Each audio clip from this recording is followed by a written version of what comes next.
Have you ever felt that way? Imagine starting a new job, filled with hope and excitement, and walking into the office on your first day.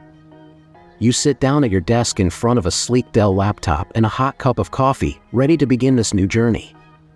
As you look around, you see your colleagues focused on their work, displaying professionalism and expertise. But deep inside, you can't shake the feeling that something doesn't quite fit.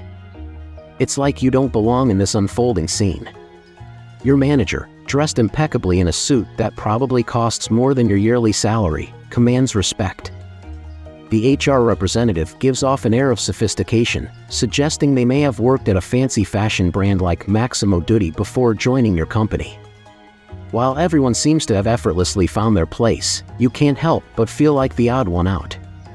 Even the way you take your coffee, with a touch of sugar, makes you different. The feeling of being misunderstood grows stronger, making you doubt your abilities and remember past exams where you may have taken shortcuts. Doubts creep in, making you believe that others truly deserve their positions while you somehow don't. These insecurities are not uncommon. I must admit that I have felt the same way at times. There's always that nagging worry that my performance doesn't measure up, making my self-doubt even stronger. If we were to talk about these concerns with a colleague at work, they might mention something called imposter syndrome. But what does that really mean? It's a term coined by two psychologists named Pauline Clance and Suzanne Imes, who were working at Oberlin College. They often found themselves in deep conversations in the teacher's room, discussing their shared feelings. They realized that their fear of failure and anxiety about not being good enough for their positions were experiences they both had. Recognizing the significance of their discoveries, they organized a gathering for their students and started talking about these emotions. Surprisingly, many students could relate to these feelings. Over time, they realized that these sentiments were quite common and not limited to just their immediate circles. Imposter syndrome is like feeling like a phony. When someone has it, they think they're the only one pretending to be good at what they do, while everyone else is actually capable. People used to think imposter syndrome mostly affected women, but studies have shown that both men and women experience these feelings equally. The core of imposter syndrome is the constant fear of being found out, hoping that nobody realizes we're not as competent as we seem. It's like we believe our success is just luck, and we worry that it won't last. The psychologists took the next step to understand the origins and causes of these emotions. They wanted to figure out why these feelings occur in people who are genuinely smart, successful, and skilled in their work. What they found was that the expectations we have of ourselves are influenced by our parents and how they treated us when we were kids.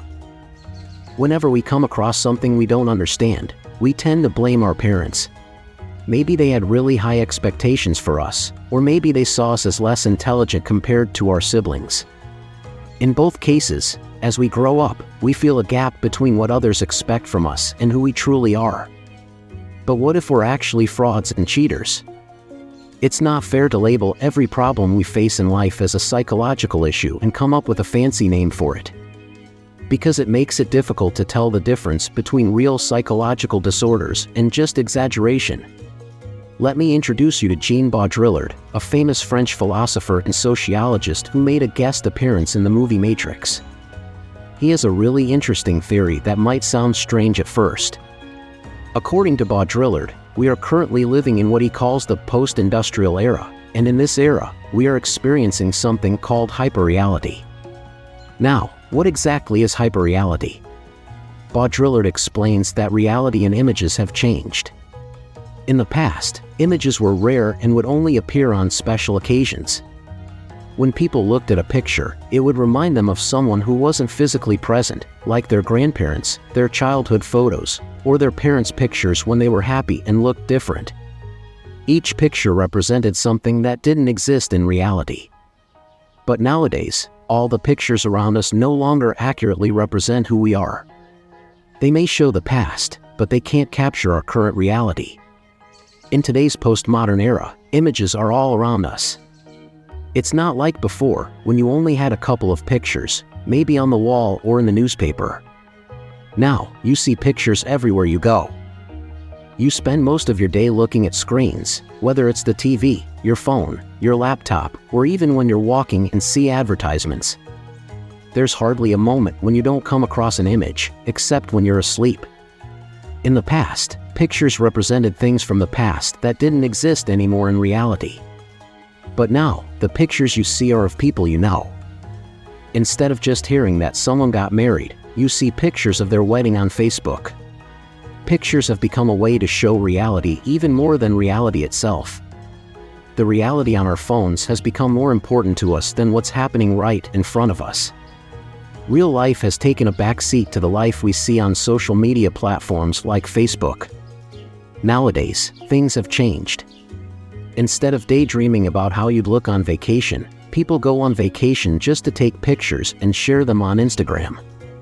Instead of capturing special moments when you're dressed nicely and feeling good, now people dress up and pose for pictures specifically to post on Instagram, just to show off that they're having important days.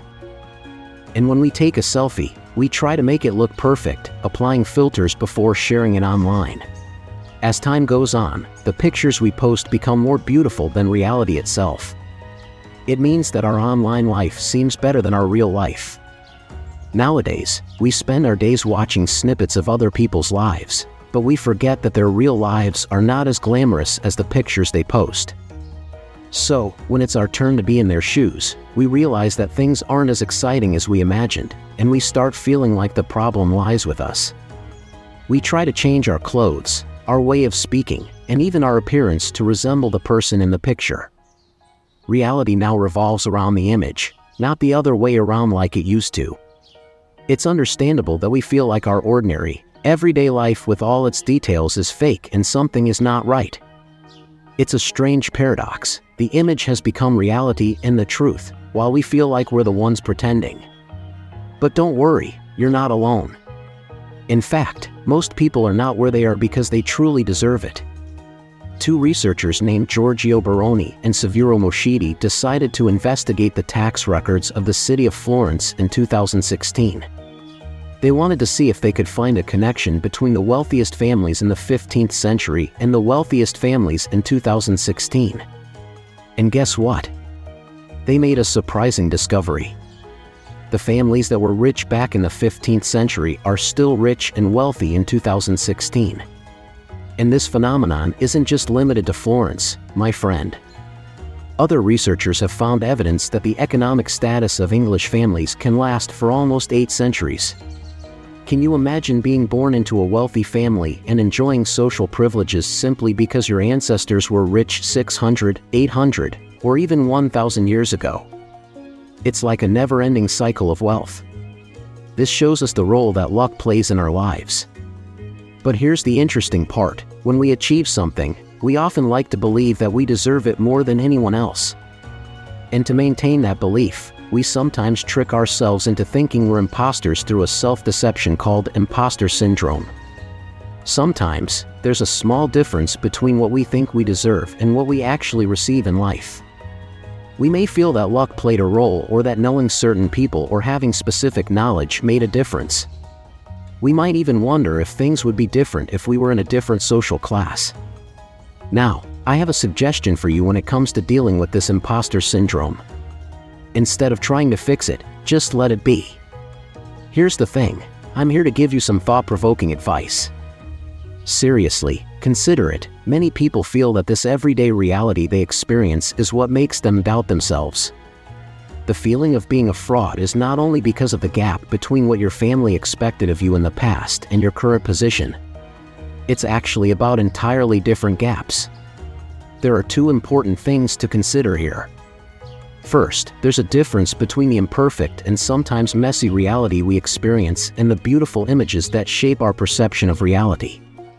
Second, there's a difference between luck, coincidences, and real-life opportunities and our desire to believe that everyone gets what they deserve because the world is fair. But fairness, my friend, exists only in pictures. The imposter syndrome can serve as a constant reminder that the world is ever-changing and doesn't always follow logical rules of fairness. Yes, undoubtedly, you deserve the best in life, but it's also important to recognize that there are others who equally deserve the best. The only difference between you and them is often a matter of luck. This realization can humble us and make us reflect on our culture of entitlement and merit. Perhaps what truly needs healing is not the imposter syndrome itself, but rather our obsession with appearances and the image we project.